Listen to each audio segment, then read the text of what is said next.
What if you could read your customers' minds? What if you knew the exact question they were asking themselves the moment they landed on your website, or the specific fear that was stopping them from booking a call with you? You can't literally read minds, of course, but you can get surprisingly close. Most business owners lose sales not because their service is bad, but because they're completely missing the silent, internal conversation their customer is having. While you're explaining your process, they're wondering, can I actually trust this person?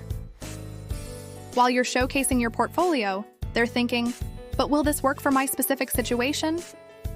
It's these unanswered, unspoken questions that cause them to hesitate, to delay, and to eventually disappear.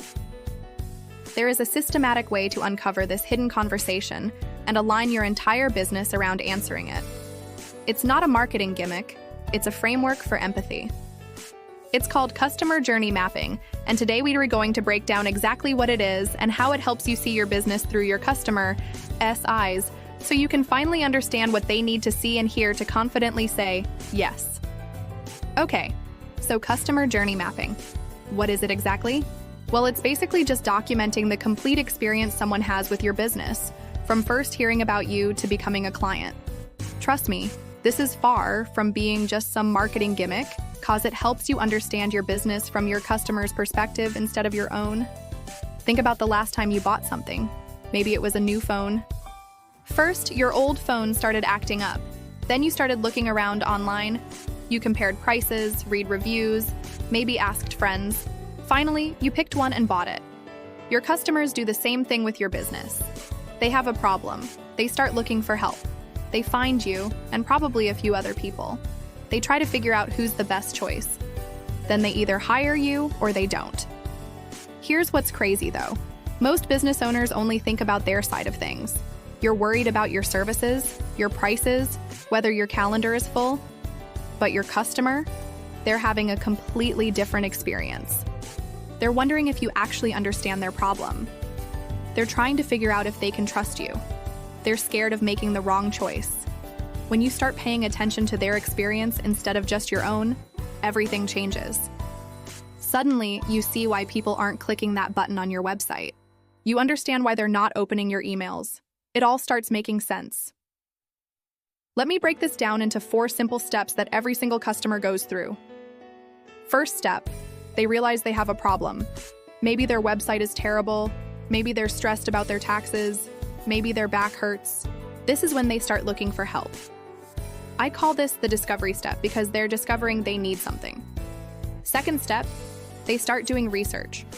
They're Googling things, asking friends, checking out different options.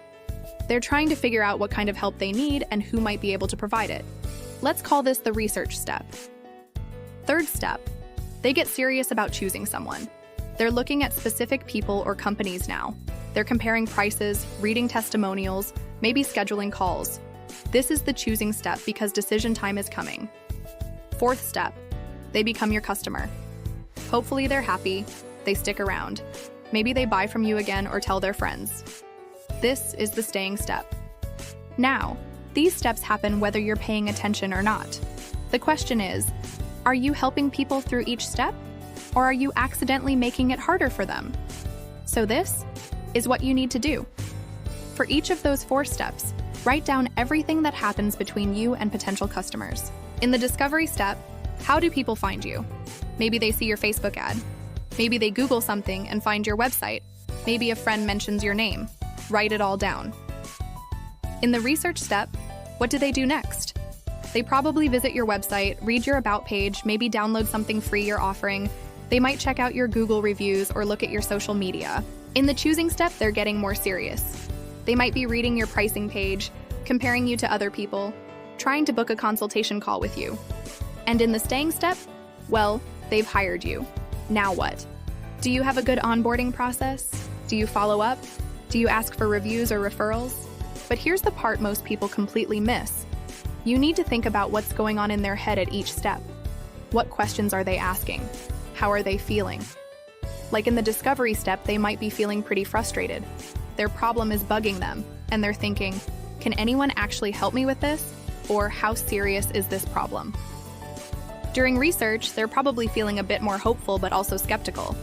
They're wondering, okay, This person seems to know what they're talking about, but can I trust them? Or, will this actually work for someone like me? By the time they get to choosing, they're usually pretty nervous. They're thinking, what if I pick the wrong person? Or, is this really worth spending money on? Understanding these feelings is huge because people don't just buy based on facts. They buy when their emotions feel right, and their logical brain is satisfied too. So at this point, maybe you're thinking something along the lines of, this sounds like a lot of work, and I'm already swamped. Here's the thing. You don't need some expensive software or complicated system. Grab a piece of paper, draw 4 boxes, label them discovery, research, choosing, staying. Under each box, just start writing stuff down. What do people see first when they encounter your business? What happens next? What are they probably wondering about? What might make them nervous or hesitant? If you get stuck, think about your recent customers. What did they tell you about how they found you? What questions did they ask before they hired you? What almost made them choose someone else instead? And here's a secret. You're actually better at this than most marketing experts because you talk to your customers all the time. You know what keeps them up at night. You know what they're afraid of. You just need to organize that knowledge. Don't try to make it perfect. Just get something down on paper that helps you see the big picture. You can always improve it later. This is where it gets interesting. Once you have your map, you're going to look for problems.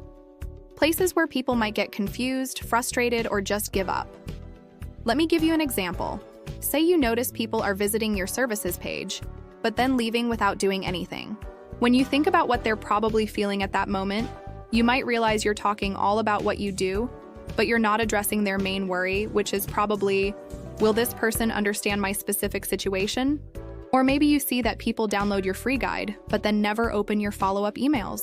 Looking at your map, you realize that right after someone gets your guide, they're probably feeling a bit overwhelmed with information.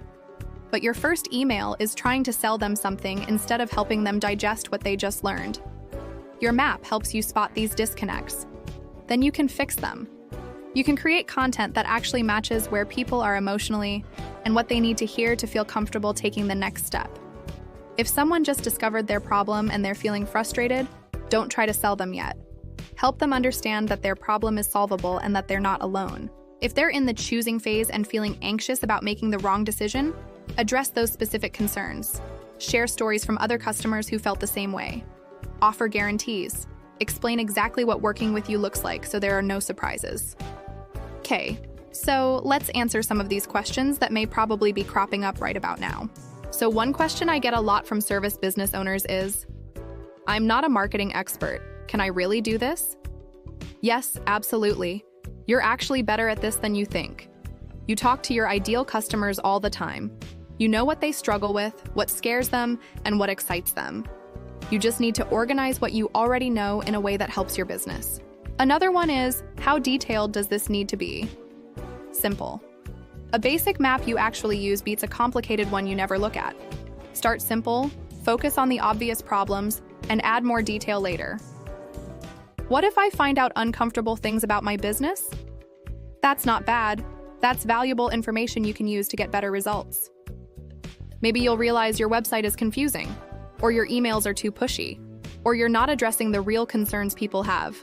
Better to know and fix it than keep losing potential customers. Here's how to start today.